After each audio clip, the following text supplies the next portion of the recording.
Committing to worry around your money is committing to fear. Fear that unless you worry about it, something bad is going to happen, that you will be blindsided. And I do this all the time, when we dress rehearse tragedy, as Brene Brown likes to say it, we take that as a call that we need to take time or give time and energy into finding a way to prepare for this thing, but to spend time to invest. And I say that word very intentionally, to invest time and energy into ruminating on what happens. That isn't helpful, and it's stealing our joy.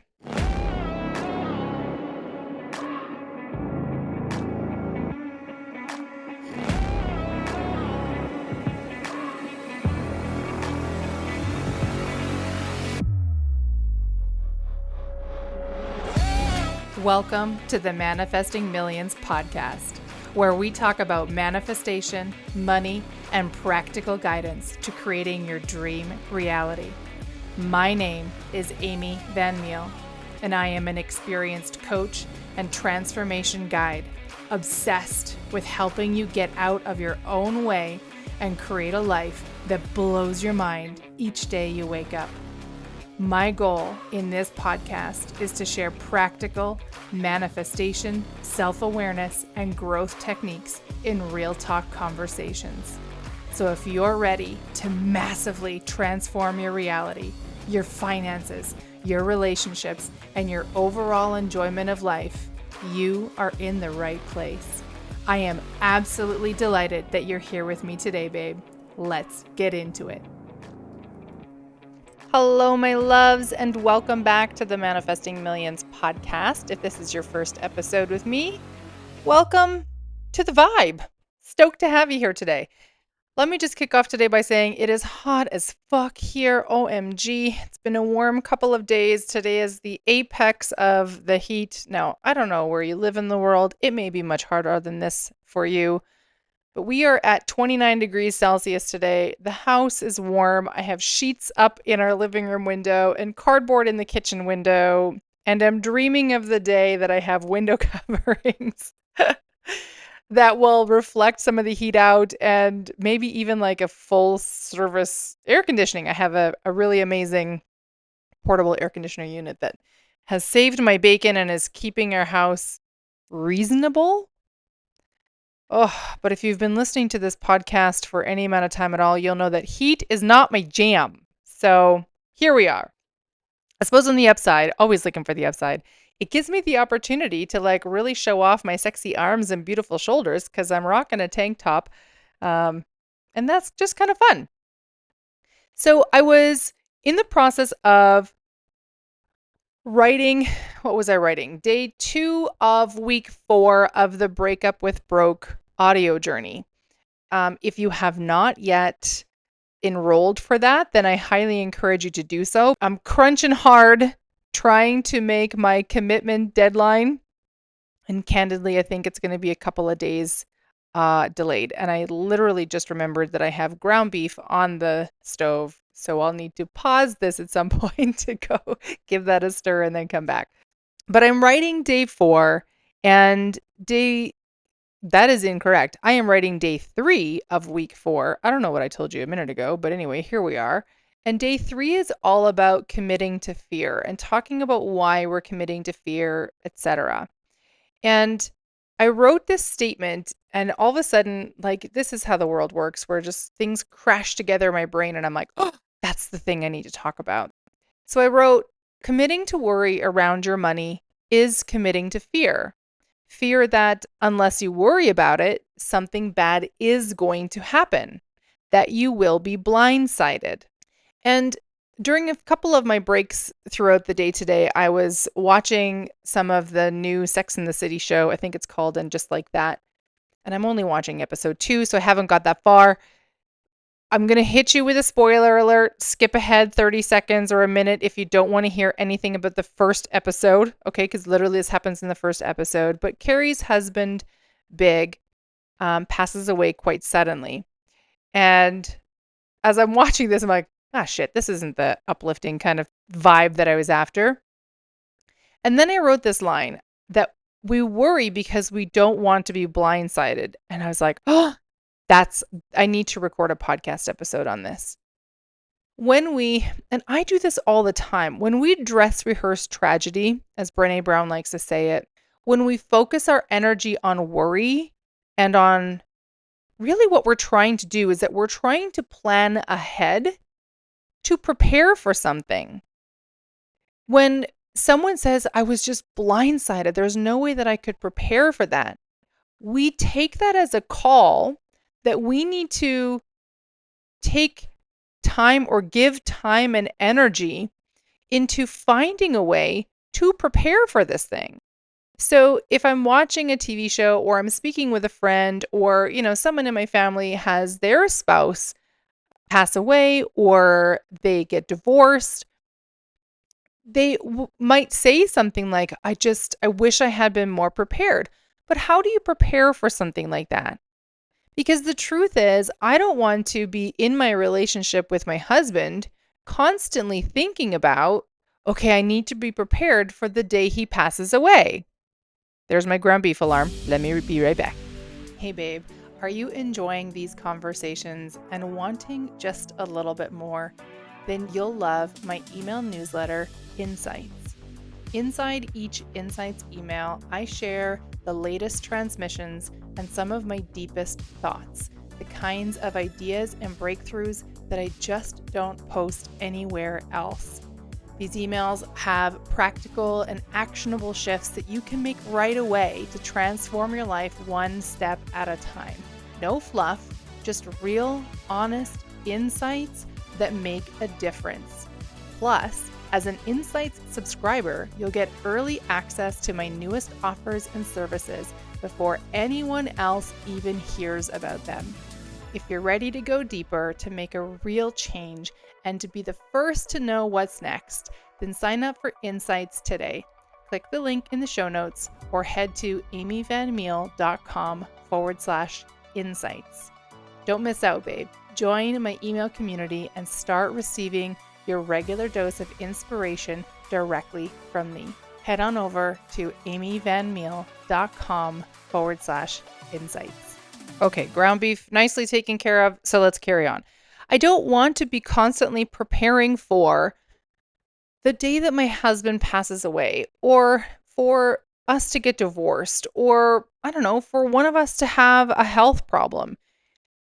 Because outside of, I will say this, outside of the, I'll say maybe legal preparations and possible like desire preparations that you may want to frame up, that we may want to frame up. For example, it's on my intention list this year to actually like sit down and write down a will and write down, like just have information ready for my husband should it happen that I transition out of this stage of life before he does, right? I want to make that as easy as possible for him, that he's not then also trying to figure out, well, what would she have wanted and how do I do all these things? So those kinds of preparations make sense.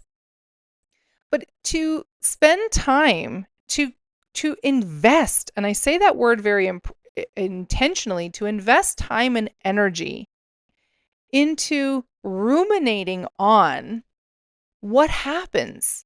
Oh my God, how would I ever go on if my husband died? How would I ever like deal with it if one of us got sick? What if I go first? That isn't helpful. And it's stealing our joy. But let me talk about this in a different way.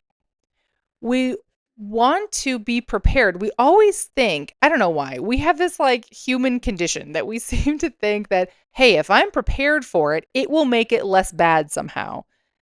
And it might, maybe. But very likely, it's not going to change the course of events. There's no way that you could have anticipated what was going to happen. And you've just given up a tremendous amount of peace of mind and joy and calm and just connection with people around you or experiences that you're in, because you're constantly trying to prepare for this worst thing that could happen. When I stopped to stir my ground beef, I was thinking about this and I was like, okay, so we prepare for all kinds of things. We prepare for good days. And I thought about our wedding day. Now, we spent months planning and preparing for the wedding day. And the truth is, there was so much that happened on our wedding day that there was no way I could have prepared for. I did everything possible in order to be ready for it. And all these things came up that just was like, well, it's just going to happen. And one of those things being, and this is really key, I prepared for the day to be joyful, but I never could have prepared for how joyful it was. I had moments of fear that my mother would show up and, everything would go sideways, or that my siblings would have a fight, or I don't know, like something bizarre would happen, right? Like those are the things that I thought about. What I did not know, and there was no way that I could have prepared for, was the fact that my father-in-law had a health episode like an hour before our ceremony. He was in the back of an ambulance. There's nothing I could have done to prepare for that, and I didn't even know about it until after the ceremony was over. I did everything I could to have, because we hosted the dinner and our party in our backyard. I did everything I could to have our backyard prepared. My husband and I, well, fiance at the time, we spent days building and creating and trying to have things organized so that we could be prepared for the day. But there's no way that I could have been prepared for a bunch of the things that came up. One of them including the fact that our seating chart got completely flipped around from what we originally intended. When we focus on using worry as a way to prepare for things, what we're actually doing is we're robbing ourselves of the joy of things that could be good. And we are also robbing ourselves of the opportunity to experience the fullness of emotions. When I think about, you know, let's take the worst case scenario where my husband passes away or my dad has a horrific health crisis and passes away. Those are terrible, terrible things. And also in those moments, there is going to be opportunities for experiencing emotions in a way that I never have before, including joy, including connection, including this depth of love that I probably wouldn't get in any other way. I can't prepare for that. I can do some of the logistical preparing. That is smart. But when we are talking about worrying about our money, worrying about our jobs, worrying about our health, unless you're actually taking action to make some shifts, then what's the point of worrying? You're stealing your joy of what you are in the moment. As I was getting ready to hit record on this episode, I was thinking about roller coasters. I have a love dislike, I suppose, relationship with roller coasters because they're fun to ride, but like I spend the entire time in the lineup getting ready for it, like continually talking my way into it, continually saying to myself, this is going to be fun. You're going to be glad you did this when the ride is over. Even though most of that talk is in response to, what the fuck am I doing? I could die on this thing. The cart could fly off. The roller coaster could just like crash to the ground. We could have an earthquake. A tornado could hit, even though the sky is blue and like there's barely a breath of wind. Like this is what I spend 45 minutes or however long that lineup is in my head thinking about. But if I could truly prepare for the experience that was being on the roller coaster, I would miss the experience of being on the roller coaster. We rode a roller coaster a few years ago that like, I don't even know how I managed to talk myself into it, but here I was. It started with like 100-foot drop straight into the ground. It was the most terrifying thing ever. And my cousin was determined to go on it. My husband was like, yeah, this will be fun. And I just kind of went with it as we got close to the lineup. And I did spend 45 minutes talking my way into, okay, I can do this, but I don't have to decide until I'm right there. I don't have to run away. Because if I needed to commit 45 minutes before we first got into the lineup, I'd be like, I don't think I could do this. The actual experience of being on the roller coaster is something that I could never, ever have prepared for. There is no way that I could have truly prepared myself for the sheer terror I felt for the few seconds that we hung in the air, staring down at the earth above this giant hole before the roller coaster let go and the ride began. And there's also no way that I could have prepared for the feeling of just elation of having done something that scared me, that pushed me out of what felt comfortable. And then there's no way that I could have prepared for the joy that I felt afterwards in having shared that experience with my cousin and my husband. When we try too much to focus on preparing, and I, I hope you've noticed that I've tied together preparing and worry a few times in this episode, and I've done that very intentionally because we so often like to believe that worrying is being responsible, that worrying is being prepared. And we fool ourselves into thinking that that somehow gives us some kind of control over how our life is going to unfold. And if you've been on the planet for more than, I'm going to say, like a year or two, you're going to know that that's a laughable concept. Yes, you can direct. Yes, you can intentionally create. Of course you can. And I can teach you how to do that. And that's what I work with my one-on-one coaching clients on all the time. But you cannot control all the variables. I can love my husband until the end of time and give him the fullest, deepest, most juicy expression of my love all the way through. But if at some point there's a disconnect in him and he decides that this isn't a relationship he wants to stay in anymore, I can't control for that variable. And trying to prepare for that will actually keep me from fully engaging and connecting in with him. So I'm going to keep today's episode on the short side, in part because my husband just got home and because I have ground beef on the stove. It's approaching dinner time and there goes my timer. And holy fuck, is it hot in here. But I trust and hope and intend that you have gained some clarity from today's episode. I will run for you here shortly the audio that talks about one-on-one coaching. I would love to work with you if you are interested in having support as you expand from someone who's been through the ringer and who has done decades worth of I almost said interior growth. It is interior growth, but I'm mixing up interior design with inner growth.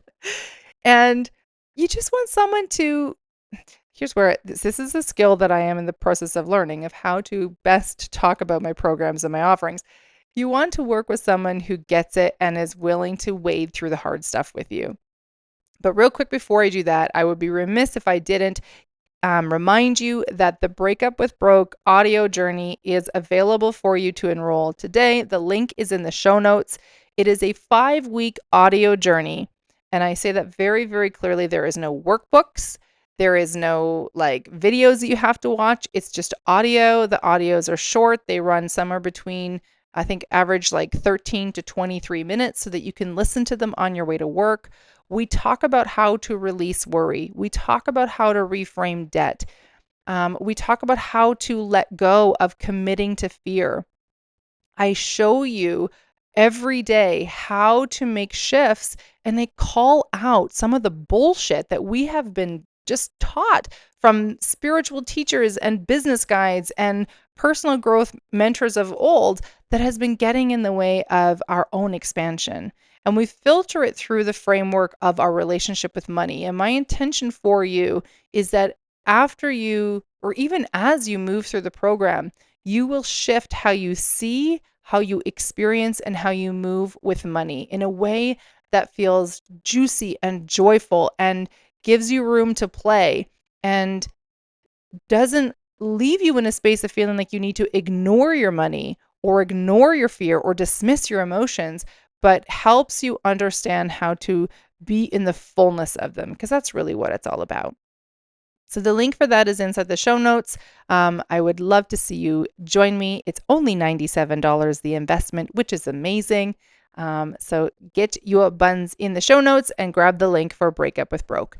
And now let me just close this episode with an invitation for you for our one-on-one coaching. Tell me if this resonates. You're a driven, high-performing professional. You've achieved some measure of success, but there's this knowing, this sense, this quiet calling from within that says there's more waiting for you. It might be in your career, it might be in your relationships, in your health, your personal fulfillment, but you just know that there's something more that you want to crack open, and you're just not sure how to get there. Imagine what could happen if you were to work with a coach who really listens deeply to what you're sharing, who sees your unique brilliance and reflects it back to you and helps you create expansion in every area of your life. Why my clients choose to work with me is many, many things. Among them being that I bring over 2 decades of experience investing in coaching and therapy and personal development so that you get to benefit from proven tools and deep wisdom. You will feel truly heard and understood, and this is something that my clients say over and over is one of the most profound and impactful parts of working together with me, and is where their transformation really begins. I guide you to reframe your challenges, to unlock new possibilities, and to ultimately manifest the life that you are craving to live.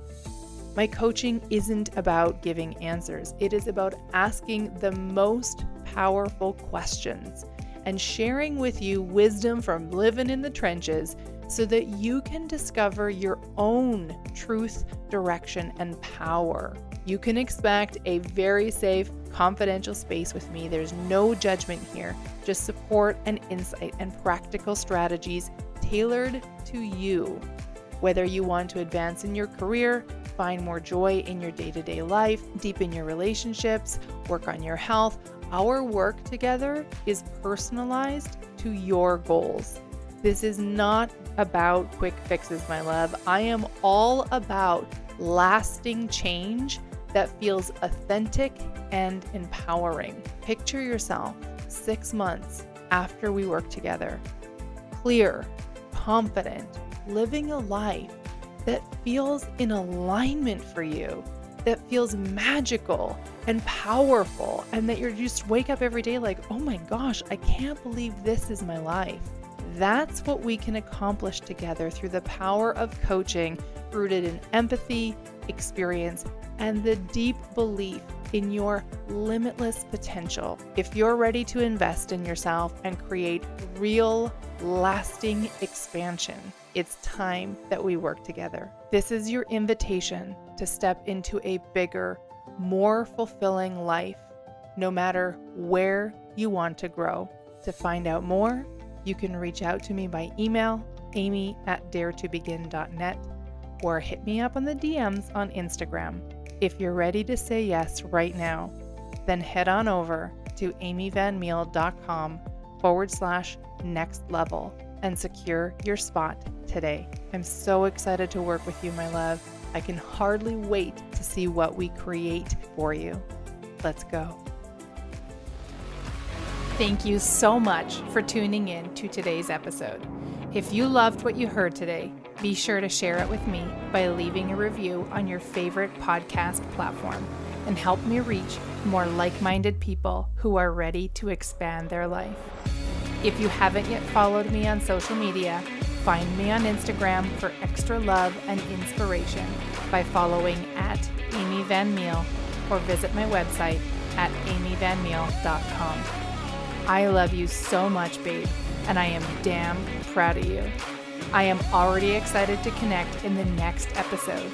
And in the meantime, believe in yourself with the confidence of a 5-year-old.